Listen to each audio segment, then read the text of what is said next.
سیرت النبی کریم صلی اللہ علیہ وآلہ وسلم، قسط نمبر 48۔ ہجرت کا آغاز۔ اگلے سال قبیلہ خزرج کے 10 اور قبیلہ اوس کے 2 آدمی مکہ آئے۔ ان میں سے 5 وہ تھے جو پچھلے سال عقبہ میں آپ صلی اللہ علیہ وآلہ وسلم سے مل کر گئے تھے۔ ان لوگوں سے بھی آپ صلی اللہ علیہ وآلہ وسلم نے بیعت لی۔ آپ صلی اللہ علیہ وآلہ وسلم نے ان کے سامنے سورۃ النساء کی آیات تلاوت فرمائی۔ بیعت کے بعد جب یہ لوگ واپس مدینہ منورہ جانے لگے تو آپ صلی اللہ علیہ وآلہ وسلم نے ان کے ساتھ حضرت عبداللہ بن مکتوم رضی اللہ عنہ کو بھیجا۔ آپ صلی اللہ علیہ وآلہ وسلم نے حضرت ابو مصعب رضی اللہ عنہ بن عمیر کو بھی ان کے ساتھ بھیجا تھا تاکہ وہ نئے مسلمانوں کو دین سکھائے، قرآن کی تعلیم دے۔ انہیں قاری کہا جاتا تھا۔ یہ مسلمانوں میں سب سے پہلے آدمی ہیں جنہیں قاری کہا گیا ہے۔ حضرت مصعب بن عمیر رضی اللہ عنہ نے وہاں کے مسلمانوں کو نماز پڑھانا شروع کی۔ سب سے پہلا جمعہ بھی انہوں نے ہی پڑھایا۔ جمعہ کی نماز اگرچہ مکہ میں فرض ہو چکی تھی، لیکن وہاں مشرکین کی وجہ سے مسلمان جمعہ کی نماز ادا نہیں کر سکے۔ سب سے پہلا جمعہ پڑھنے والوں کی تعداد 40 تھی۔ حضرت مصعب بن عمیر رضی اللہ عنہ نے مدینہ منورہ میں دین کی تبلیغ شروع کی تو حضرت سعد بن معاذ اور ان کے چچا زاد بھائی حضرت اسید بن خدیر رضی اللہ عنہما ان کے ہاتھ پر مسلمان ہو گئے۔ ان کے اسلام لانے کے بعد مدینہ میں اسلام اور تیزی سے پھیلنے لگا۔ اس کے بعد حضرت مصعب بن عمیر رضی اللہ عنہ حج کے دنوں میں واپس مکہ پہنچے۔ مدینہ منورہ میں اسلام کی کامیابیوں کی خبر سن کر آپ صلی اللہ علیہ وآلہ وسلم بہت خوش ہوئے۔ مدینہ منورہ میں جو لوگ اسلام لا چکے تھے، ان میں سے جو حج کے لیے آئے تھے، انہوں نے فارغ ہونے کے بعد منی میں رات کے وقت آپ صلی اللہ علیہ وآلہ وسلم سے ملاقات کی۔ جگہ اور وقت پہلے ہی طے کر لیا گیا تھا۔ ان لوگوں کے ساتھ چونکہ مدینہ سے مشرک لوگ بھی آئے ہوئے تھے اور ان سے اس ملاقات کو پوشیدہ رکھنا تھا، اس لیے یہ ملاقات رات کے وقت ہوئی۔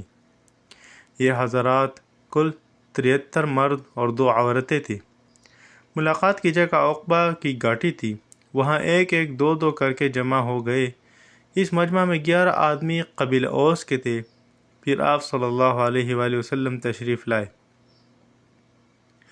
آپ صلی اللہ علیہ وآلہ وسلم کے چچا حضرت عباس بن عبد المطلب رضی اللہ عنہ بھی ساتھ تھے۔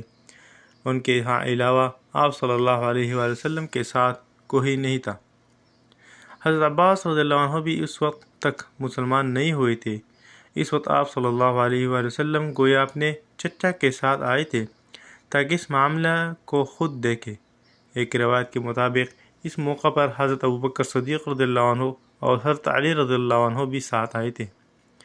سب سے پہلے حضرت عباس رضی اللہ عنہ نے ان کے سامنے تقریر کی۔ انہوں نے کہا، تم لوگ جو عہد و پیمان ان رسول اللہ صلی اللہ علیہ وآلہ وسلم سے کرو، اس کو ہر حال میں پورا کرنا۔ اگر پورا نہ کر سکو تو بہتر ہے کہ کوئی عہد و پیمان نہ کرو۔ اس پر ان حضرات نے وفاداری نبھانے کے وعدے کیے۔ تب نبی اکرم صلی اللہ علیہ وآلہ وسلم نے ان سے ارشاد فرمایا، تم ایک اللہ کی عبادت کرو اور اس کے ساتھ کسی کو شریک نہ ٹھہراؤ۔ اپنی ذات کی حد تک یہ کہتا ہوں کہ میری حمایت کرو اور میری حفاظت کرو۔ اس موقع پر ایک انصاری بولے، اگر ہم ایسا کریں تو ہمیں کیا ملے گا؟ آپ صلی اللہ علیہ وآلہ وسلم نے ارشاد فرمایا، اس کے بدلے تمہیں جنت ملے گی۔ اب وہ سب بول اٹھے، یہ نفع کا سودا ہے، ہم اسے ختم نہیں کریں گے۔ اب ان سب نے نبی صلی اللہ علیہ وآلہ وسلم سے بیعت کی، حضور صلی اللہ علیہ وآلہ وسلم کی حفاظت کا وعدہ کیا۔ حضرت برا بن معرور رضی اللہ عنہ نے کہا، ہم ہر حال میں آپ صلی اللہ علیہ وآلہ وسلم کا ساتھ دیں گے، آپ صلی اللہ علیہ وآلہ وسلم کی حفاظت کریں گے۔ حضرت برا بن معرور رضی اللہ عنہ یہ الفاظ کہہ رہے تھے کہ ابو الحسن بن التحیان رضی اللہ عنہ بول اٹھے، چاہے ہم پیسے کے محتاج ہو جائیں اور چاہے ہمیں قتل کر دیا جائے، ہم ہر قیمت پر آپ صلی اللہ علیہ وآلہ وسلم کا ساتھ دیں گے۔ اس وقت حضرت عباس رضی اللہ عنہ بولے، ذرا آہستہ آواز میں بات کرو، کہیں مشرک آواز نہ سن لے۔ اس موقع پر ابو الہیثم رضی اللہ عنہ نے عرض کیا، اے اللہ کے رسول صلی اللہ علیہ وآلہ وسلم، ہمارے اور یہودیوں کے درمیان کچھ معاہدے ہیں، اب ہم ان کو توڑ رہے ہیں، ایسا تو نہیں ہوگا کہ آپ صلی اللہ علیہ وآلہ وسلم ہمیں چھوڑ کر مکہ آ جائیں؟ یہ سن کر آپ صلی اللہ علیہ وآلہ وسلم مسکرائے اور فرمایا، نہیں، بلکہ میرا خون اور تمہارا خون ایک ہے، جس سے تم جنگ کرو گے اس سے میں جنگ کروں گا، جسے تم پناہ دو گے اسے میں پناہ دوں گا۔ پھر آپ صلی اللہ علیہ وآلہ وسلم نے ان سے 12 آدمی الگ کیے، یہ 9 خزرج میں سے اور 3 اوس میں سے تھے۔ آپ نے ان سے فرمایا، تم میرے جانثار ہو، میرے نقیب ہو۔ ان 12 حضرات میں یہ شامل تھے: سعد بن عبادہ، اسد بن رواحہ، برا بن معرور، ابو الہیثم بن تیہان، اسد بن حضیر، عبداللہ بن عمر بن حرام، عبادہ بن صامت اور رافع بن مالک رضی اللہ عنہم اجمعین۔ ان میں سے ہر ایک اپنے اپنے قبیلے کا نمائندہ تھا۔ آپ صلی اللہ علیہ وآلہ وسلم نے ان جان نثاروں سے فرمایا، تم لوگ اپنی اپنی قوم کی طرف سے اس طرح میرے کفیل ہو جیسے عیسیٰ علیہ السلام کے 12 حواری ان کے کفیل تھے، اور میں اپنی قوم یعنی مہاجروں کی طرف سے کفیل اور ذمہ دار ہوں۔ اس بیعت کو بیعت عقبہ ثانیہ کہا جاتا ہے، یہ بہت اہم تھی۔ اس بیعت کے ہونے پر شیطان نے بہت واویلا کیا، چیخا اور چلایا، کیونکہ یہ اسلام کی ترقی کی بنیاد تھی۔ جب یہ مسلمان مدینہ پہنچے تو انہوں نے کھل کر اپنے اسلام قبول کرنے کا اعلان کر دیا، اعلانیہ نمازیں پڑھنے لگے۔ مدینہ منورہ میں حالات سازگار دیکھ کر نبی کریم صلی اللہ علیہ وآلہ وسلم نے مسلمانوں کو مدینہ منورہ کی طرف ہجرت کرنے کا حکم دیا، کیونکہ قریش کو جب یہ پتہ چلا کہ نبی اکرم صلی اللہ علیہ وآلہ وسلم نے ایک جنگجو قوم کے ساتھ ناطہ جوڑ لیا ہے اور ان کے ہاں ٹھکانہ بنا لیا ہے، تو انہوں نے مسلمانوں کا مکہ میں جینا اور مشکل کر دیا، تکالیف دینے کا ایسا سلسلہ شروع کیا کہ اب تک ایسا نہیں کیا تھا۔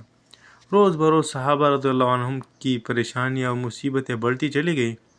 کچھ صحابہ کو دین سے پھیرنے کے لیے طرح طرح کے طریقے آزمائے گئے، طرح طرح کے عذاب دیے گئے۔ آخر صحابہ نے اپنی مصیبتوں کی فریاد آپ صلی اللہ علیہ وآلہ وسلم سے کی اور مکہ سے ہجرت کر جانے کی اجازت مانگی۔ حضور اکرم صلی اللہ علیہ وآلہ وسلم چند دن خاموش رہے، آخر ایک دن فرمایا، مجھے تمہاری ہجرت گاہ کی خبر دی گئی ہے، وہ یثرب ہے یعنی مدینہ۔ اور اس کے بعد حضور اکرم صلی اللہ علیہ وآلہ وسلم نے انہیں ہجرت کرنے کی اجازت دے دی۔ اس اجازت کے بعد صحابہ کرام ایک ایک دو دو کر کے چپ چھپا کر جانے لگے۔ مدینہ کی طرف روانہ ہونے سے پہلے نبی اکرم صلی اللہ علیہ وآلہ وسلم نے اپنے صحابہ کے درمیان بھائی چارہ فرمایا، انہیں ایک دوسرے کا بھائی بنایا۔ مثلا حضرت ابوبکر صدیق رضی اللہ عنہ اور حضرت عمر رضی اللہ عنہ کے درمیان بھائی چارہ فرمایا۔ اسی طرح حضرت حمزہ رضی اللہ عنہ کو حضرت زید بن حارثہ رضی اللہ عنہ کا بھائی بنایا، حضرت عثمان کو حضرت عبد الرحمن بن عوف رضی اللہ عنہ کا بھائی بنایا۔ حضرت عبادہ بن صامت رضی اللہ عنہ اور حضرت بلال رضی اللہ عنہ کے درمیان، حضرت مصعب بن عمیر رضی اللہ عنہ اور حضرت سعد بن ابی وقاص کے درمیان حضرت عبیدہ بن جراح رضی اللہ عنہ اور حضرت حذیفہ رضی اللہ عنہ کے غلام حضرت سالم رضی اللہ عنہ کے درمیان، حضرت سعید بن زید رضی اللہ عنہ اور حضرت طلحہ بن عبید اللہ رضی اللہ عنہ کے درمیان، اور حضرت علی رضی اللہ عنہ کو خود اپنا بھائی بنایا۔ مسلمانوں میں سے جن صحابہ نے سب سے پہلے مدینہ کی طرف ہجرت کی وہ رسول اکرم صلی اللہ علیہ وآلہ وسلم کے پھوپھیزاد بھائی حضرت ابو سلمہ عبداللہ بن عبداللہ مخزومی رضی اللہ عنہ ہیں۔ انہوں نے سب سے پہلے تنہا جانے کا ارادہ فرمایا۔ جب یہ حبشہ سے واپس مکہ آئے تھے تو انہیں سخت تکالیف پہنچائی گئی تھی۔ آخر انہیں واپس حبشہ جانے کا ارادہ کر لیا تھا، مگر پھر انہیں مدینہ کے لوگوں کی مسلمان ہونے کا پتہ چلا تو یہ رک گئے اور ہجرت کی اجازت ملنے پر مدینہ روانہ ہوئے۔ مکہ سے روانہ ہوتے وقت یہ اپنے اونٹ پر سوار ہوئے اور اپنی بیوی ام سلمہ رضی اللہ عنہا اور اپنے دودھ پیتے بچے کو بھی ساتھ سوار کر لیا۔ جب ان کے سسرال والوں کو پتہ چلا تو وہ انہیں روکنے کے لیے دوڑے اور راستے میں جا پکڑا، ان کا راستہ روک کر کھڑے ہو گئے۔ سلسلہ جاری رہے گا، باقی اگلی قسط میں انشاءاللہ تعالی۔